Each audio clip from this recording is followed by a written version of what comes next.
Powered by the Montana Television Network. This is the 10 o'clock news on Q2, Montana's news leader.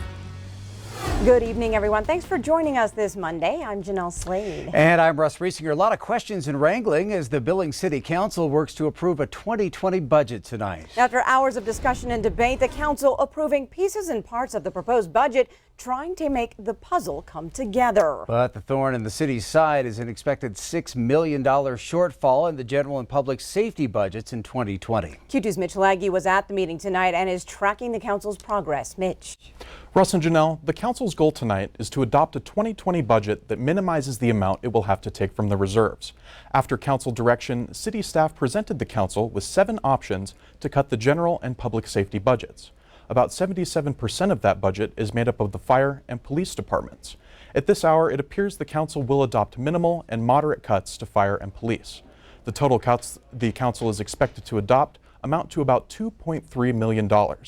In order to keep the city's reserves at the right level, Councilmember Brown sees no way forward except for a public safety mill levy.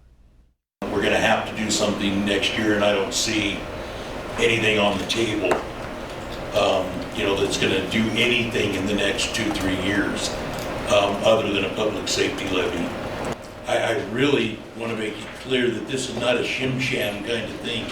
We're not just out there policing the public. If we don't do this, we're going to be in dire straits. And it remains to be seen how the City Council will go about the possibility of introducing a public safety mill levy. Russ and Jeanelle? All right, thank you, Mitch.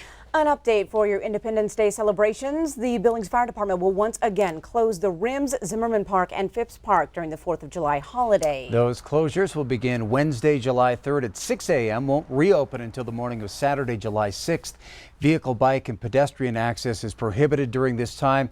Officials say there will be active patrols along the closed areas during the holiday weekend. Billings Fire Chief Bill Rash tells us today the fire risk surrounding Billings is relatively low. But with temperatures expected to reach the 80s later this week, grasses will dry up within days, making them easy to spark.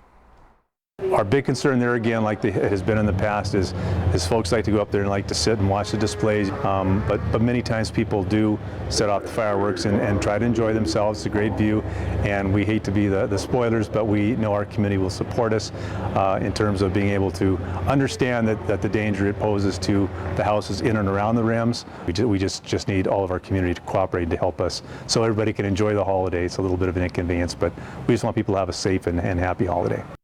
Now, Chief Rash also wants to remind you that the sale, use, or possession of fireworks is illegal within the Billings city limits. So if you're looking for a great fireworks display, the Celebrate Freedom fireworks display will be held in the Castle Rock Park in the Billings Heights. And of course, as always, the state's largest display there in Laurel. Well, the decision to fly the iconic rainbow pride flag at the state capitol this weekend bringing some harsh criticism against Governor Steve Bullock. The flag representing the gay community was flown in honor of Big Sky Pride Week. But House Speaker Greg Hertz and Senate President Scott Sales, both Republicans, called the decision, quote, an unmistakable act of disrespect to our state, and suggest it's tied to Bullock's campaign for president. Now, the state flag is also replaced with flags celebrating other events and holidays, including the Irish flag on St. Patrick's Day. Now, Bullock says the flag celebrates the contributions of Montana's gay community to our state and that flying the pride flag is no different than the Irish flag. He also says it is not a political statement. Well, Governor Bullock did not qualify for the 2-day DNC debate this week, but is still getting some valuable airtime in his long-shot campaign for president. On Wednesday, June 26th, he'll hold a town hall in Des Moines.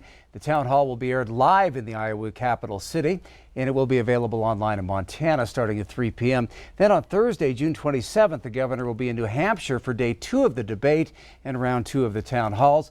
This will also be aired locally in New Hampshire and available online starting at 5 p.m.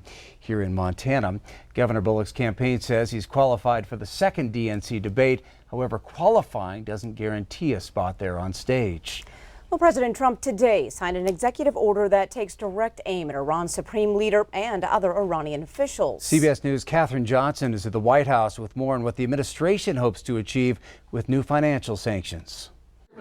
President Trump signed off on new sanctions that target Iran's supreme leader.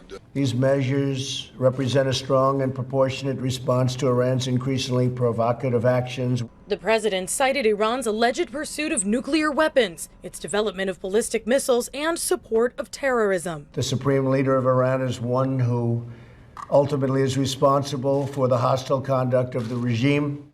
The new sanctions take aim at international assets of Ayatollah Khamenei and 8 military officials the U.S. says were responsible for shooting down a U.S. drone last week. For people who say these are just symbolic, that's not the case at all. We've literally locked up tens and tens of billions of dollars. Tehran insists the drone crossed into its airspace. The U.S. says it was over international waters. President Trump called off retaliatory strikes with minutes to spare. Washington also accuses Tehran of attacking 6 commercial oil tankers in recent weeks, which Iran denies. We will continue to increase pressure on Tehran until the regime abandons its dangerous activities and its aspirations. President Trump says he's not looking to go to war and has offered to meet Khamenei without preconditions. Iran's ambassador to the UN fired back after the announcement. To pursue this policy, they resort to deception, fabrications, and disinformation.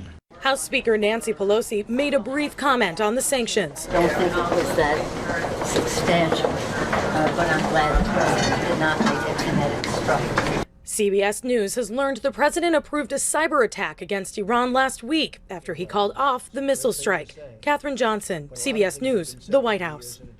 Iran has vowed to increase its stockpile of enriched uranium and is set to exceed the limits set in the 2015 nuclear deal that President Trump pulled the U.S. out of last year.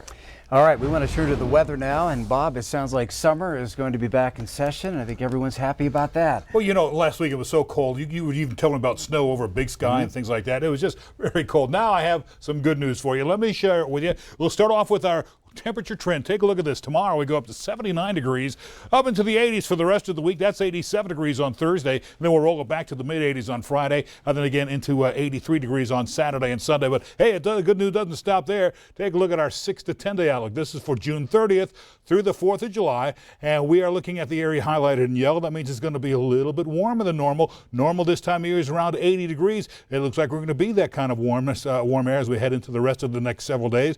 And not only that, once we get there, we're looking at some scattered rain showers moving into eastern Montana. We'll have more about that coming up in a few more minutes. All right, thank you, Bob. Well, as Montana Rail Link gets ready to invest millions into its new technology and safety modifications in the coming year, a federal grant will also help in that mission. Montana Rail Link recently learned it will receive a $3.5 million grant to supplement the installation of positive train control. Montana Rail Link told Q2 in May it's investing $95 million in the coming years. Positive train control can overpower a train remotely and even stop it automatically before a crash happens, adding a layer of safety for crews. The historic World War II plane from Missoula has finally made its way home after a trip to the 75th anniversary D-Day ceremonies in England. The Miss Montana to Normandy project is finally complete after touching down in Missoula around 4 o'clock this afternoon. The crew spent last night in Billings after flying the skies over the French coastline, where thousands gathered to watch the D-Day spectacle a little earlier this month. And now the crew says it plans to keep Miss Montana flying for as long as it can. And that Miss Montana wasn't the only one celebrated this weekend. A 22-year-old Helena woman has been named Miss Montana 2019. Mo Shea crowned Saturday in Glendive. The University of Montana grad plans to earn her medical degree specializing in dermatology. Her platform is Love the Skin You're In, Skin Cancer Prevention.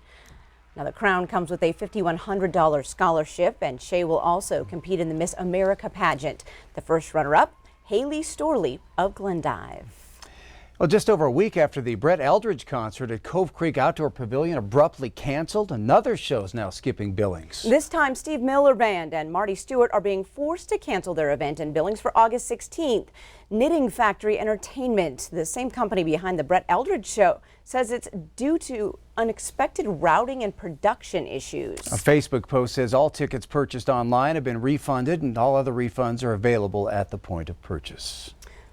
It's a car that would definitely get your attention, and so does the story behind it. Let's take a look here. The Park County, Wyoming Sheriff's Office in Cody posted this picture on its Facebook page of a 1971 Pontiac Granville convertible. It's adorned with a steer horn, a saddle, silver dollars, and a few guns. Pretty fancy. Pretty fancy. Sheriff's personnel inspected the car titling purposes. They say it belonged to country western personality Buck Owens, who commissioned it for Elvis Presley. But Elvis never took possession of it, and it stayed with Owens until he died, and it was then put up for auction. That is fancy. Now, the sheriff's office says this is one of 7 identical cars known to exist, including one that hangs over the bar in the Buck Owens Crystal Palace. And if you're wondering, they say the weapons were not functional. So that's a good thing.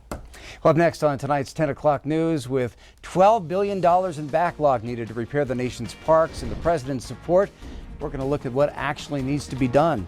Plus, a major brewery hoping the only lasting ring you have from its beer is on your table, not in the ocean. And a little later in sports, who would take round 3 in the Scarlet Royals rivalry? Highlights on the way. You're watching MTN News with Jeanelle Slade and Russ Riesinger. Storm Tracker weather with Bob McGuire. And sports with Scott Breen.